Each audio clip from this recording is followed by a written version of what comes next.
세계 최고 두뇌 최대 부호 성공 집단을 탄생시키는 유대 솔로몬 탈무드 제106장 남보다 뛰어나게가 아닌 남과 다르게 키우는 교육. 물고기 잡는 법을 가르쳐라. 똑같이 머리를 쓰는 방법에도 지식을 가르쳐 주는 것과 지식을 얻을 수 있는 방법을 가르쳐 주는 것과는 상당한 차이가 있다. 이를 단적으로 표현한 유대 속담에 물고기 한 마리를 주면 하루를 살지만 물고기를 어떻게 잡는가를 가르쳐 주면 한평생 살아갈 수 있다. 라는 말이 있다. 물고기 한 마리를 주면 하루를 살지만 물고기를 어떻게 잡는가를 가르쳐 주면 한평생 살아갈 수 있다. 다시 말해 아이들에게 학문을 가르치는 것만으로 어른들의 의무가 끝나는 것은 아니다. 바로 배움을 얻는 방법을 가르쳐 주는 것이 필요하다. 우리나라의 경우 남들이 알아주는 좋은 고등학교, 인류대학교에 입학시키는데 부모들의 관심이 쏠려 있는 것처럼 보인다. 이것은 물고기 한 마리를 주는 것과 마찬가지로 합격을 해서 그 학교에 입학은 하겠지만 그 이후에는 아무런 쓸모가 없게 될 수도 있다.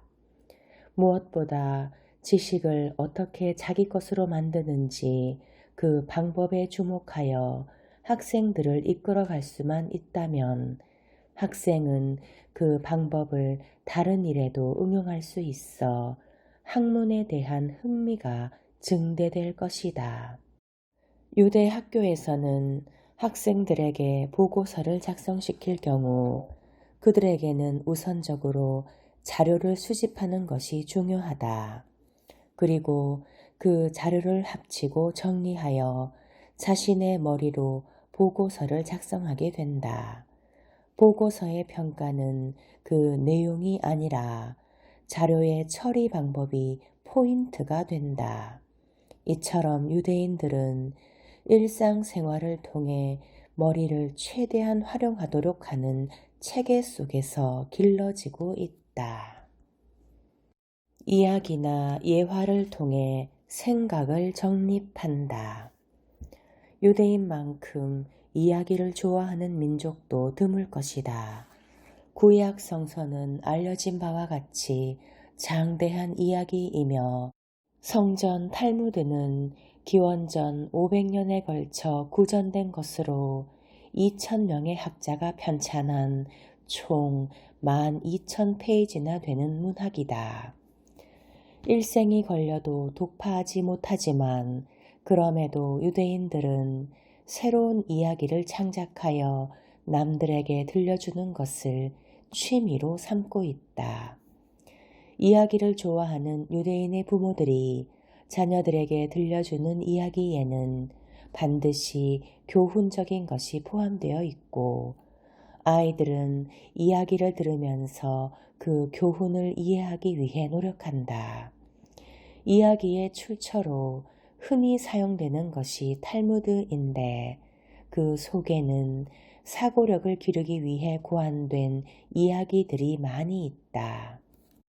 자주 인용되는 2개의 머리를 가진 사람을 예를 들면 만약 머리가 2개인 아이가 태어났다면 그 아이는 2사람인가 1사람인가 라는 질문을 한다. 이 질문에 대한 답을 하면서 아이들은 상상력을 키워간다. 유대인의 어떤 랍비는 이 이야기에서 이스라엘의 유대인이 박해를 받거나 세계 각국의 유대인이 고통을 받을 때 그 고통을 느끼고 소리 지르면 유대인이고 그렇지 않다면 유대인이 아니다 라고 말해 그 사고의 다양성과 교훈을 말하기도 했다. 아이들은 한 문제에 대해 토론하면서 스스로 이치를 생각하는 방법을 배우게 된다. 그러나 유대의 이야기나 예화들은 단지 정답 하나를 찾아내는데 의미가 있는 것은 아니다. 오히려 여러 가지 생각을 하게 되는 과정을 중요하게 생각한다. 친구를 잘 선택한다. 유대인은 친구와의 교제를 중요하게 생각한다. 이 말은 누구하고나 친구가 된다는 것은 아니다.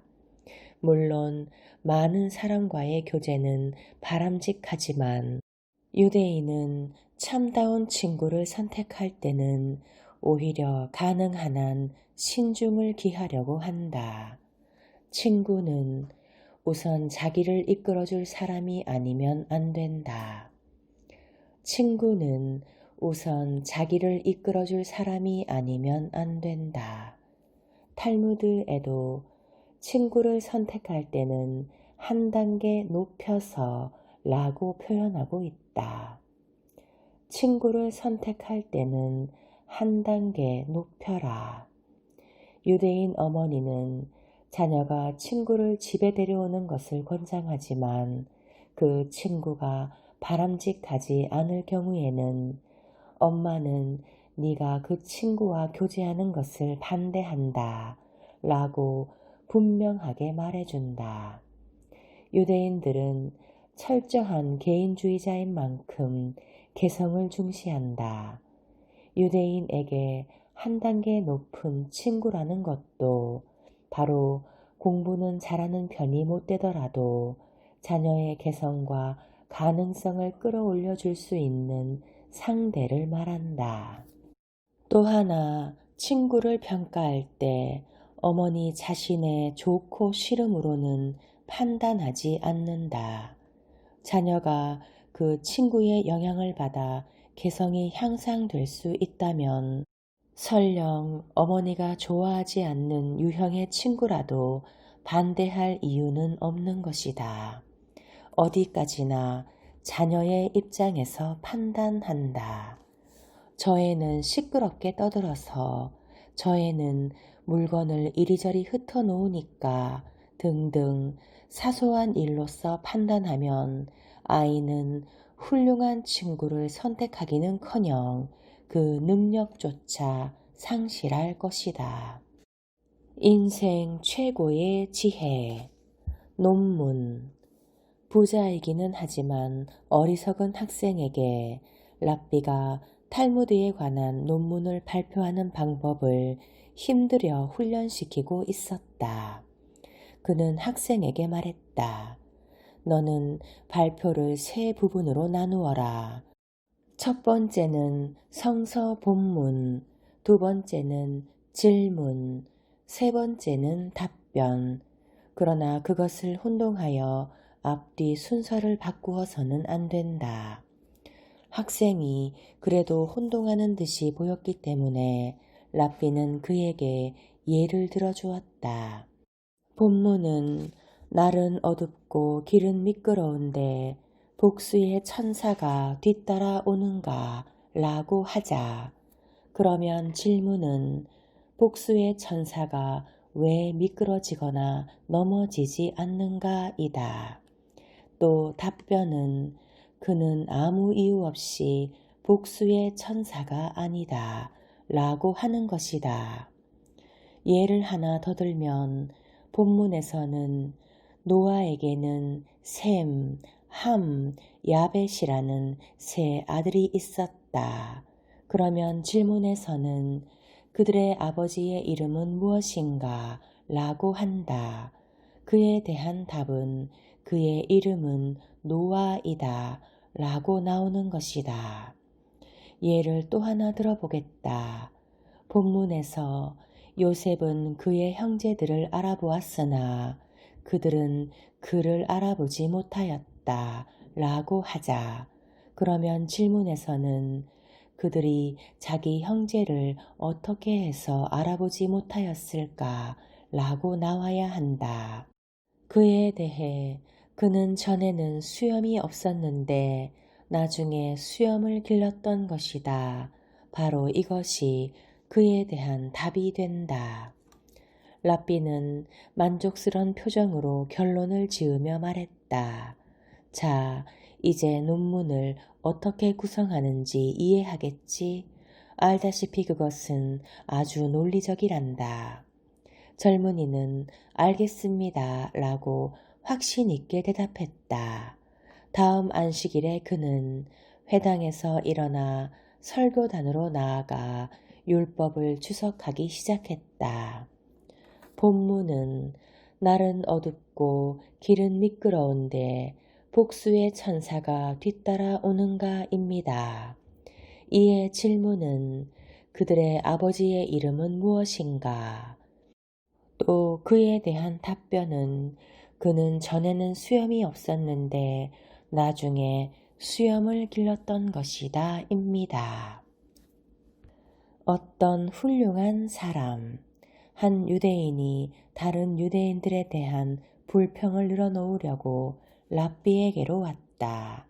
그는 하소연하듯이 물었다. 랍비님, 사람들이 저를 바보라고 부르는 것이 옳다고 생각하십니까? 랍비는 연민의 정을 가지고 들었다. 그리고 다음과 같은 말로써 그를 위로했다. 그런 사소한 일을 가지고 왜 속상해 하시오? 당신은 바보들이 다른 사람들과 아주 다르다고 생각하오. 정말이지 내가 아는 어떤 훌륭한 사람도 바보였소. 그러니까 당신같이 훌륭하고 지적인 사람조차도 바보일 수 있는 것이요.